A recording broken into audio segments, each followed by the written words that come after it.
इस पावन कथा को शुरू करते हैं। मित्रों, एक बार भगवान विष्णु जी और माता लक्ष्मी जी क्षीर सागर में शेषनाग की सैया पर विराजमान होकर विश्राम कर रहे थे। तभी अचानक से आकाश मार्ग से गरुड़ जी भगवान विष्णु जी और माता लक्ष्मी जी के पास पहुंचकर रुक जाते हैं। तब भगवान विष्णु जी गरुड़ जी से कहते हैं, हे गरुड़, तुम आज किस प्रयोजन से हमारे पास पधारे हो? बात सुनकर गरुड़ जी भगवान विष्णु जी से कहते हैं, हे प्रभु, मैं आज यहाँ आपके पास यह जानने के लिए आया हूँ कि पितृपक्ष में पितरों की पूजा अर्चना करने से कौन सा फल मिलता है और पितृपक्ष के दौरान पितरों की आत्मा की शांति के लिए कौन कौन से उपाय करना चाहिए। तब भगवान विष्णु जी गरुड़ जी से कहते हैं, हे गरुड़ देव, आज तुमने इस प्रश्न को पूछकर पूरी मानव जाति का उद्धार कर दिया है, क्योंकि जो भी व्यक्ति पितरों को प्रसन्न करता है, उन्हें संतुष्ट करता है, उसके सभी दुख समाप्त हो जाते हैं। और जो व्यक्ति पितृपक्ष के दौरान अपने पितरों की पूजा अर्चना करते हैं, उसके पितृगण उनसे प्रसन्न हो जाते हैं। लेकिन हे गरुड़ देव, हम आपको आपके इस प्रश्न के उत्तर देने से पहले आपको एक अत्यंत महत्वपूर्ण कथा सुनाना चाहते हैं, किंतु आपको इस कथा को शुरू से लेकर अंत तक पूरा सुनना होगा। तब गरुड़ जी भगवान विष्णु जी से कहते हैं, हे प्रभु, मैं आपको विश्वास दिलाता हूँ कि मैं इस कथा को शुरू से लेकर अंत तक पूरा अवश्य सुनूंगा और इस कथा को समस्त देवलोक में भी अवश्य विख्यात करूंगा। मित्रों, फिर भगवान विष्णु जी गरुड़ जी को पितृपक्ष की कथा सुनाने लगते हैं। इसलिए मित्रों, आप भी इस कथा को ध्यानपूर्वक पूरा जरूर सुनिए, क्योंकि इस कथा को श्रवण करने मात्र से ही मनुष्य के सभी पाप और सभी दोष नष्ट हो जाते हैं। उसे पितृदोष से मुक्ति मिल जाती है, उसके सभी कर्ज उतर जाते हैं और धन धान्य संपत्ति की प्राप्ति होती है तथा सुंदर मनचाहे वर की प्राप्ति निश्चित होती है। संतानहीन को संतान की प्राप्ति होती है और पितृपक्ष के दौरान इस कथा का श्रवण प्रत्येक मनुष्य को अवश्य करना चाहिए, क्योंकि इस कथा का श्रवण करने से पितृदेव प्रसन्न होते हैं और वरदान देते हैं। मित्रों, भगवान विष्णु जी गरुड़ जी से कहते हैं, हे गरुड़, किसी समय की बात है, किसी नगर में रुचि नामक एक राजा राज्य करते थे, जो संसार के माया मोह को छोड़कर निर्भय होकर ब्रह्मचर्य का पालन करते हुए अपने महल को छोड़कर पृथ्वी का विचरण करने के लिए निकल गए थे।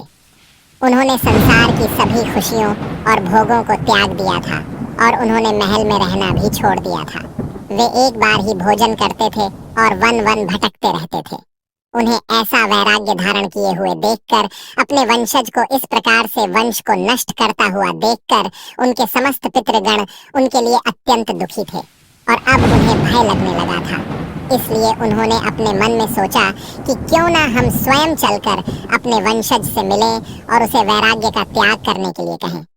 ऐसे ही दिन गुजर रहे थे, लेकिन एक दिन जब आर्षि रुचि ध्यान मग्न होकर तपस्या में लीन थे, तभी अचानक से उसी समय उनके सभी पितृगण उस स्थान पर प्रकट हो गए। उसके थोड़ी देर बाद जब आर्षि रुचि ने अपनी आंखें खोली, तो उन्होंने 4 दिव्य आत्माओं को अपने सामने खड़ा देखा। तो वे उन्हें यूं अचानक ही देखकर आश्चर्यचकित हो गए और सभी पितृगण को प्रणाम करते हुए कहते हैं, हे महान आत्माओं, आप कौन हैं और आप सभी किस कारण से यूं अचानक ही मुझे दर्शन देने के लिए पधारे हैं?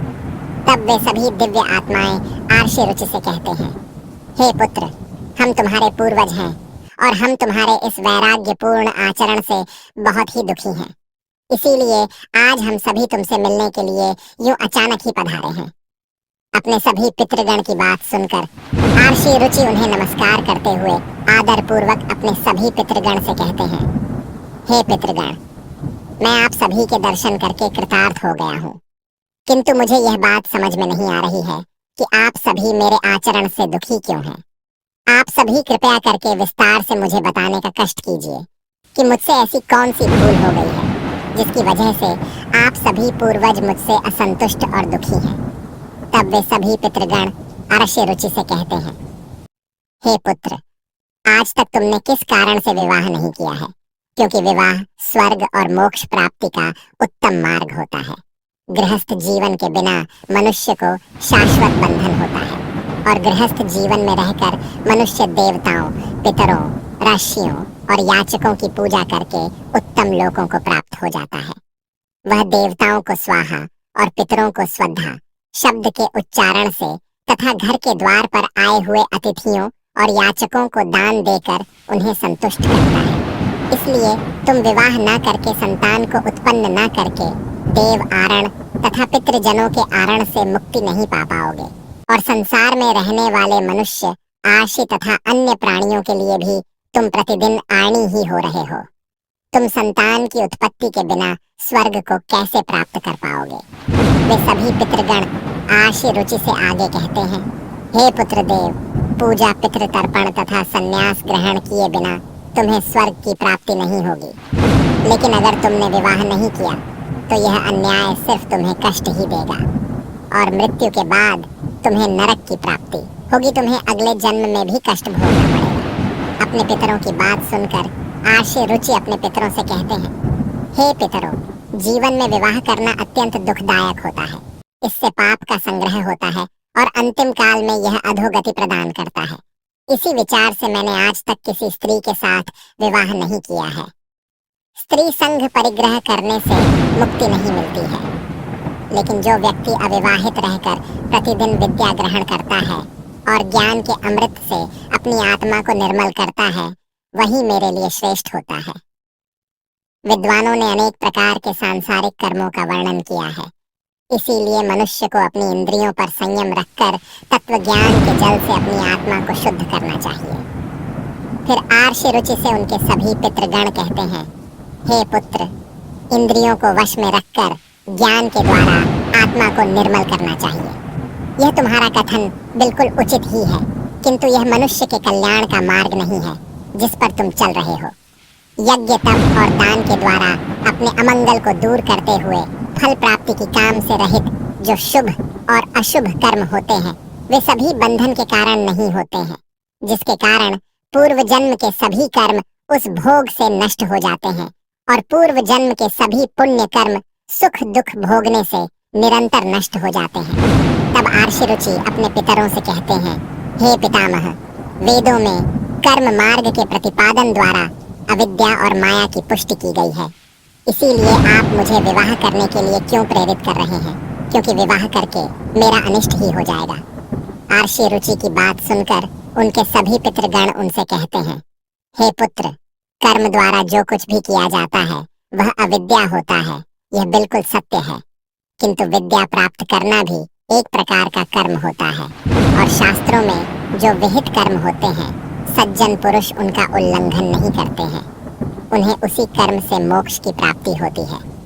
शास्त्रों में पुरुष को विवाह करने की आज्ञा भी दी गई है, क्योंकि पुरुष को विवाह न करने पर मुक्ति नहीं मिलती है और संतान के बिना उसे मोक्ष भी नहीं मिलता है। संतान के द्वारा किए गए श्राद्ध कर्म से ही उसे मोक्ष की प्राप्ति होती है। इसलिए हे पुत्र, हमारी कामना है कि तुम विधिपूर्वक विवाह करो, क्योंकि विवाह करने से तुम्हारे सभी कर्म भी नष्ट हो जाएंगे और तुम्हें सफलताओं की प्राप्ति भी होगी। किंतु यदि तुम विवाह नहीं करोगे तो हमारा पूरा वंश नष्ट हो जाएगा, जिससे हमारी आत्माएं तृप्त नहीं हो पाएंगी। किंतु तुम विवाह करके संतान उत्पन्न करके ही अपने पितरों को संतुष्ट कर सकते हो। मित्रों, भगवान विष्णु जी गरुड़ जी से कहते हैं, हे गरुड़ देव, अपने पितरों के वचन सुनकर आर्षि रुचि को अपनी इस भूल पर बहुत दुख होता है, इसलिए उन्होंने विवाह करने का निश्चय किया।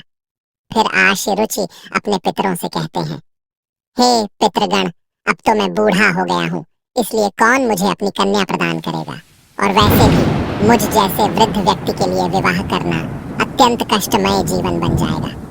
तब उनके पितृगण आर्षि रुचि से कहते हैं, हे पुत्र, अगर तुम हमारे वचनों का पालन नहीं करोगे तो निश्चित ही हम सभी पितरों का पतन हो जाएगा और तुम्हारी दुर्गति हो जाएगी। आर्षि रुचि से इतना कहकर सभी पितृगण अंतर्ध्यान हो जाते हैं। अपने पितरों के द्वारा ऐसे वाक्य सुनकर आर्षि रुचि मन ही मन अत्यधिक व्याकुल हो रहे थे और वे अपने पितरों की मुक्ति के लिए विवाह करने का विचार करते हुए कन्या की खोज में पृथ्वी लोक पर विचरण करने लगे थे, किंतु उन्हें कहीं भी कन्या की प्राप्ति नहीं हो सकी। इसलिए वे अपने पितरों के वचनों को बार बार मन में सोचते हुए बहुत चिंतित रहने लगे थे और अपने मन में सोचने लगे कि अब मैं क्या करूं, कहाँ जाऊं? मेरे पितृगणों को मुक्ति दिलाने के लिए कौन सी स्त्री मुझसे विवाह करेगी? इस प्रकार से बहुत देर तक विचार करने के बाद आर्षि रुचि ने सोचा कि मुझे ब्रह्मा जी की तपस्या करनी चाहिए। वही मेरी इस दुविधा का निवारण बता सकते हैं। अपने मन में इतना सोचकर राशि रुचि एक वन में जाकर ब्रह्मदेव की तपस्या करने लगी। राशि रुचि को 100 वर्षों तक घोर तपस्या के बाद परमपिता ब्रह्मा जी उनके सामने साक्षात प्रकट हुए। तब राशि रुचि अपने सामने साक्षात परमपिता ब्रह्मा जी को देखकर बहुत ही प्रसन्न हुए और उन्हें प्रणाम किया। फिर ब्रह्मा जी आर्षि रुचि से कहते हैं, हे रुचि, मैं तुम्हारी तपस्या से बहुत ही प्रसन्न हूँ, इसलिए तुम्हारी जो भी इच्छा हो तुम वह वरदान मांग सकते हो। मैं तुम्हारी उस वरदान को अवश्य पूर्ण करूंगा। तब आर्षि रुचि ब्रह्मा जी से कहते हैं, हे परमपिता, मेरे पितरों ने मुझे संतान उत्पन्न करने के लिए कहा है, किंतु इस समय मुझे विवाह के लिए कोई कन्या नहीं मिल पा रही है। इसीलिए आप कृपया करके मुझे कन्या प्रदान करें, जिससे विवाह करके मैं संतान प्राप्त कर सकूं। आर्षि रुचि की बात सुनकर ब्रह्मा जी उनसे कहते हैं, हे विप्र, मैं तुम्हें वरदान देता हूँ कि आज से तुम संसार के प्रजापति हो जाओगे। तुम्हारे द्वारा प्रजा की सृष्टि होगी।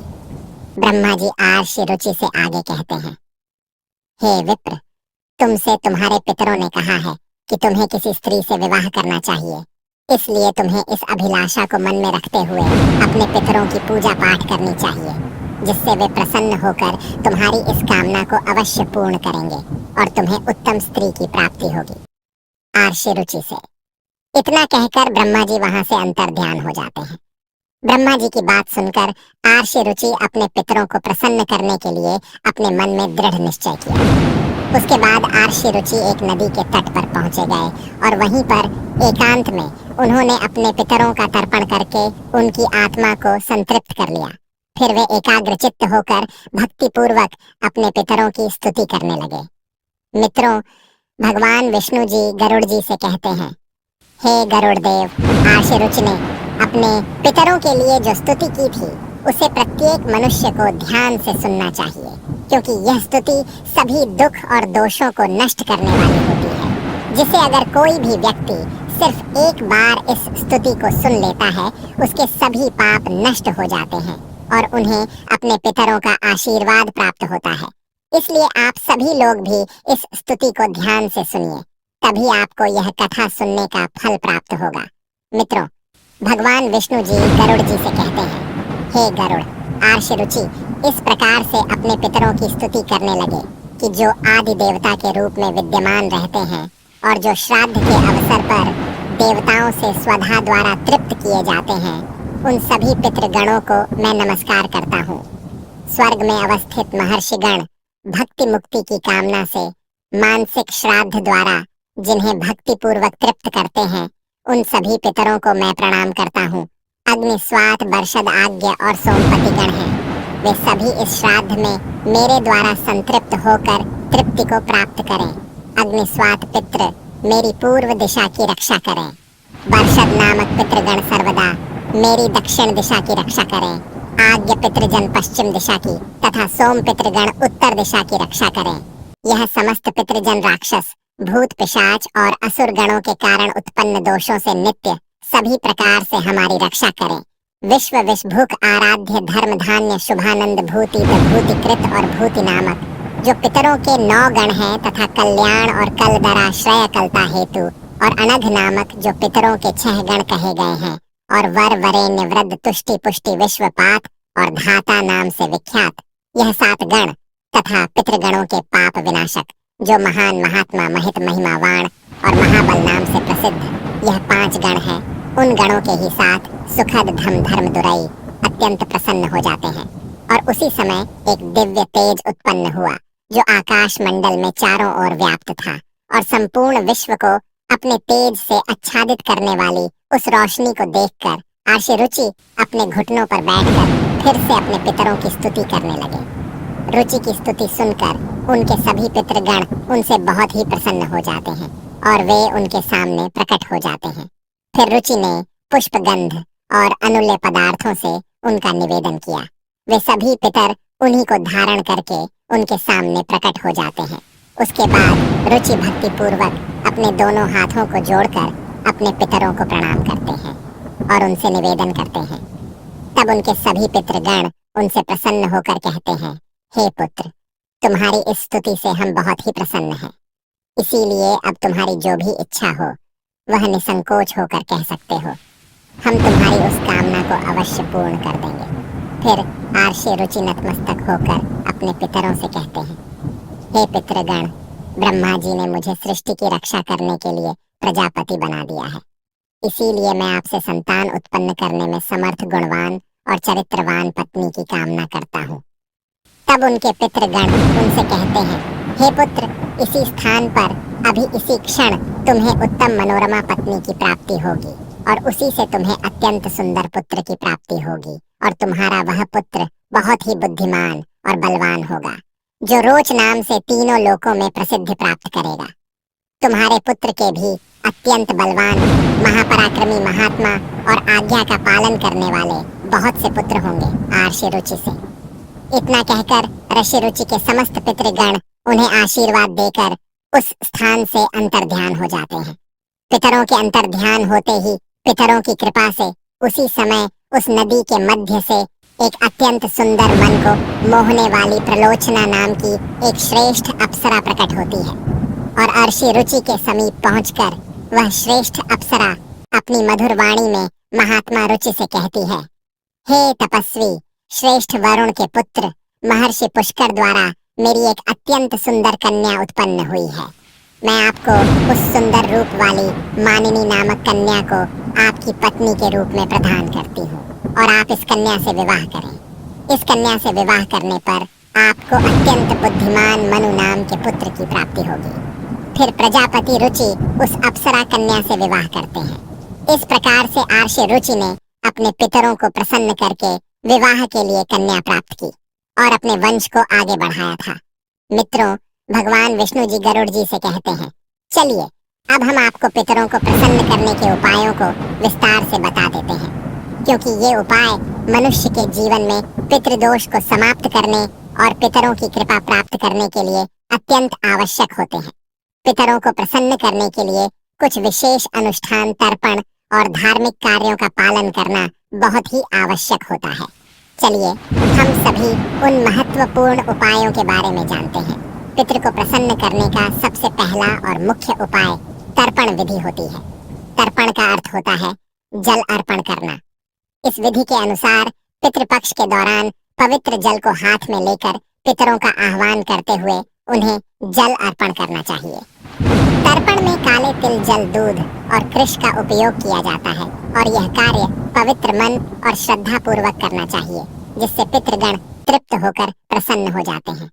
पितृ तर्पण करते समय ओम पितृभ्य स्वधा मंत्र का उच्चारण करना चाहिए, जिससे पितृगण संतुष्ट हो जाते हैं और प्रसन्न होकर आशीर्वाद प्रदान करते हैं। मित्रों, भगवान विष्णु जी गरुड़ जी से कहते हैं, हे गरुड़, दूसरा उपाय श्राद्ध कर्म पितरों की तृप्ति के लिए एक महत्वपूर्ण अनुष्ठान होता है और इसमें पितरों के निमित्त भोजन, फल और वस्त्र अर्पण किए जाते हैं।